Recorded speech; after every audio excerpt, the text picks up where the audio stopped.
The architects of cruelty. What did it cost to build a prison camp in an American swamp? What was the sticker price for caging thousands of human beings, many of whom had committed no crime, on an abandoned airstrip surrounded by alligators? The answer was $450 million. And that is just the beginning. You've probably felt it. The political temperature is boiling. Donald Trump is back in the White House and has launched the single largest domestic deportation operation in American history. The goal? To expel 1 million people a year. To do that, you need places to put people. And for CoreCivic and the Geo Group, it's a business, and business is booming. The number of immigrants in detention has exploded by nearly 50% since Trump took office, hitting a record 57,800 people being held on any given day after the administration passed a bill that injected an unprecedented $165 billion into the Department of Homeland Security. So when you heard that, you might have thought it was the government scaling up, but you would have been wrong. And you might ask yourself, if it's not the government scaling up, why am I looking at a stock chart? You also might be asking yourself, well, that stock chart looks a little strange. What was that large gap before the election? Now, I haven't checked the F-13 filings, but I imagine it was the usual suspects. And maybe that is a topic for another video, but this gap is notable. Nearly 90% of these people are held in facilities run by for-profit private companies. Think about that. We had outsourced a massive part of our immigration system to corporations whose primary legal duty is to their shareholders, not to the public, and definitely not to the people in their cages. How do you feel about this? This didn't happen by accident. Two companies dominate this space, CoreCivic and the Geo Group. My, look at that, there is that gap again. Could have been a coincidence, it just so happened that both these companies were being gobbled up during the Tokyo and London stock market sessions. Coincidence maybe, probably, right? But these groups aren't just contractors, they are political players. For decades, they have funneled millions into lobbying and campaign contributions. They were deeply involved with ALEC, the American Legislative Exchange Council, where they literally helped lawmakers write the draconian 3 strikes and mandatory minimum sentencing laws in the 90s. They helped create the very legal framework that would guarantee them a steady supply of bodies to fill the prisons they built. It's a sickening business model. And when Trump won, their patronage paid off. They showered his inauguration fund with cash. The Geo Group even held its annual meeting at a Trump resort. The result? Their stocks had skyrocketed. CoreCivic's CEO told shareholders this was the most demand for our services they had seen in their 42-year history. Demand for services. He was talking about caging people. But here is the core conflict. When your business model is getting paid per person per day, you have 2 ways to maximize profit. Get more people in for longer and cut costs on their care. They did both. They hire underqualified staff at low wages and give them 58 fewer hours of training than public facilities. And what training they do provide? It emphasizes use of force over de-escalation. Reports from inside their walls are a nightmare of medical neglect, spoiled food, and abuse. Detainees being called pigs by staff, and medical care being routinely denied or delayed. But the Trump administration doesn't care about conditions. They care about numbers. ICE now has a quota of 3,000 arrests per day. Tom Homan wanted to raise that to 7,000. At the Adelanto facility in California run by Geo Group, the population has ballooned. Detainees told lawmakers they were sleeping on the floor.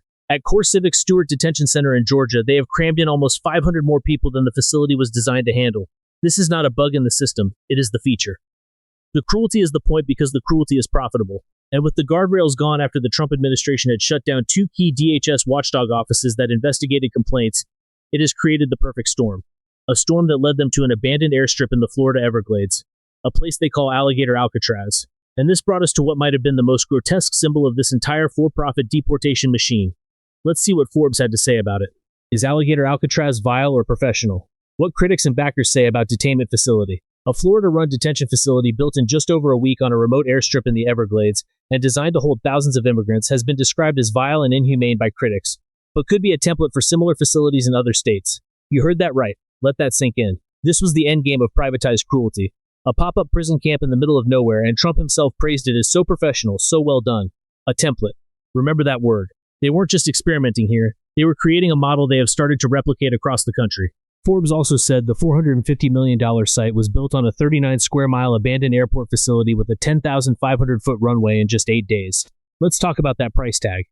Alligator Alcatraz cost $450 million divided by 3,000 temporary detainees. That's $150,000 per person kept in chain-link cages.